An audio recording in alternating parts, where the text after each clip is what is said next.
Okay, my architectures for the Kihon Waza, they are very particular.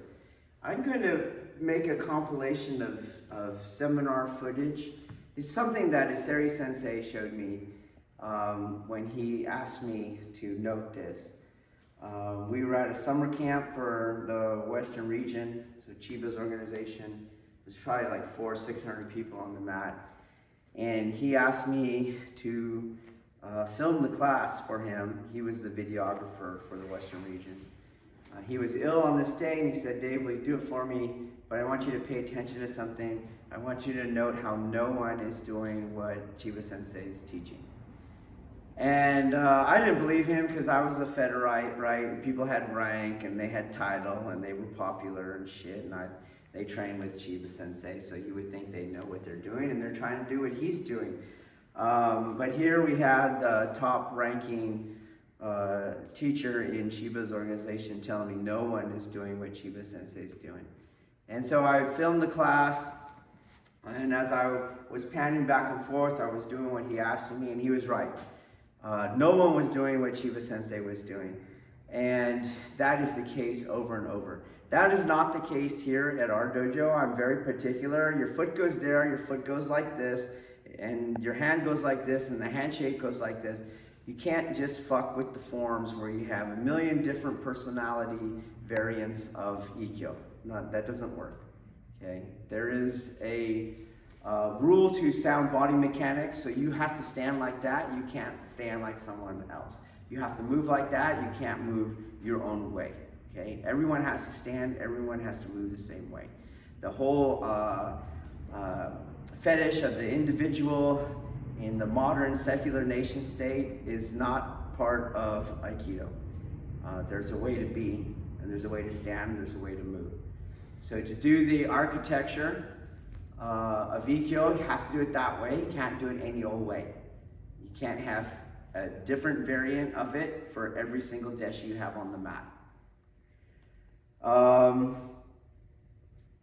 In the same way that there's sound body mechanics, there's also sound kinesiology, and then you have your tactical principles. All these govern that it's this way and not any way. Okay? It's very similar, like when I teach handgun shooting. I had a recent academy class, and there was one female deputy, and she just was holding the gun different how I taught her how to hold the gun. And I would come by every time and I go, "This is how you hold the gun." And I fix her hands, and I come by, she's holding it her way again. And this is how you hold the gun. And I fix her hands, and I came back and I go, "Hey, you do not shoot better than me. If you want to shoot better than me, you have to at least hold the gun like I'm holding the gun. It's not something weird, it's the industry standard. Hold the gun like I'm telling you to hold the gun." Over time, she did do that, and at the end, she touted all her expertise in firearm training to that one moment, okay? So there's not any way, there's a way, that's the way you do it. So when we look at your Ikkyo, it violates a lot of the rules of anatomical positioning. So anatomical positioning is a pre-calculated application of force on areas of Uke's body with the expectation that it's going to have X effect being desired, okay? So when you're doing your Ikkyo, you're staying in place, and he's going around you, and then you're coming around this way, and then back this way. I'll do it one more time. The camera will move wherever they want. Your feet stay in place. You move him around you. You move him back towards you. Then into the technique. Okay? It doesn't change if we go a little quicker. Nothing changes. Okay? I just want to look at that one part. So let's look at the anatomical positioning that we want to achieve with the initial test sabaki. Okay, what we want is him to enter into the front inward kazushi pattern. Here, that's what we want to generate. And eventually, we want to be able to stand in here for the Ikkyo technique, for the Eidi Miyashi. Okay? So I have to move in a way that gets him, if he's in katate, stay there please, to have his other foot come forward and to have his body teeter into this shape. Okay? So my anatomical positioning should not do anything that is not conducive towards that end. Okay? So, when I make him go around like this, the other foot is not ever going to become so heavy that this foot becomes light. You would just make him walk exactly like he is, you see. Then we're here, so we're here. Now, if I take whatever tension is here and I move it back this way, eventually this shoulder turns back towards me. When I needed this shoulder to be over here, and I needed him to be like this. So if you watch your video slowly, on slow motion, you'll see that your ukes always turn back towards you and then go like that.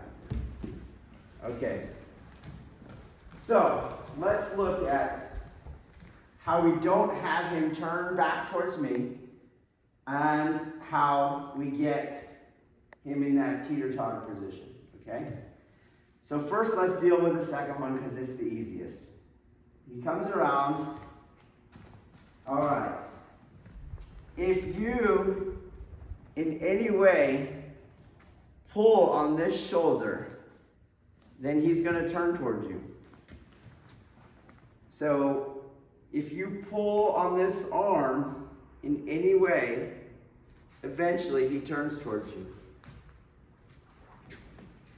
So we don't, the arm is going to tell you how much you can manipulate it at the grip to where you don't bring this shoulder back, okay? The uke is going to tell you that in their body. So I'll leave your footwork for now, okay? So if I'm here and I can move without making that shoulder really open to this point, you see? There's a little back, but he's not turning towards me. It's not until I start to bring it back here. So be cognizant. You can't do whatever you want with this arm. And you can't be wherever you want with this arm. Because even as I do this, it's still opening up a little towards me. But if you go way past that, then he's going to turn towards you.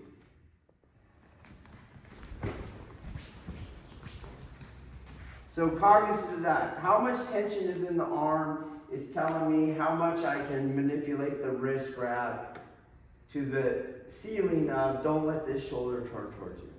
Now, if you add the footwork, move this way, I'm starting to change the relationship of where I was before, okay? If I add some weight onto that leg, you see? I add some weight onto that leg. And then I add what I just mentioned.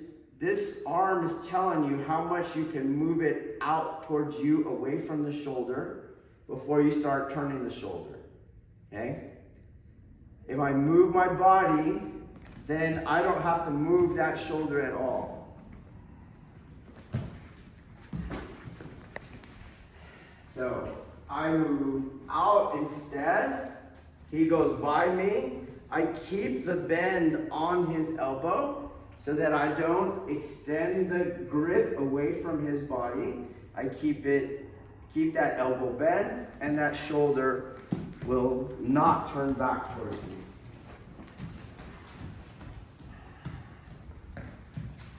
And just looking at that opening handwork.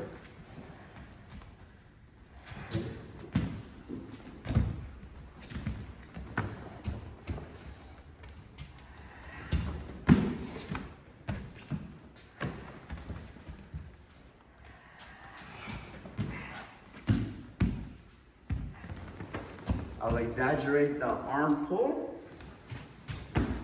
Brings him to me. Pull too much on the wrist. Too much on the wrist.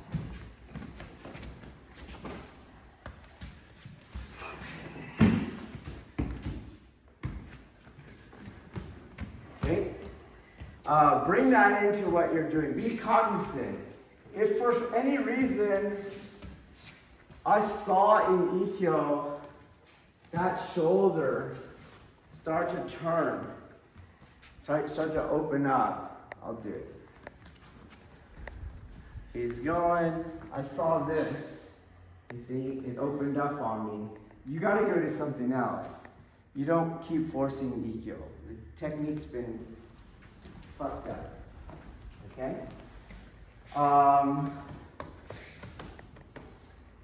So just looking at the shoulder, I can't get the Idemiashi angle with that shoulder coming back towards me. And that's kind of setting you up for failure. Look to your footwork and then bring some awareness on how far your hand can go towards you, which means how far their hand can go away from them, because it will open up the shoulder too, okay?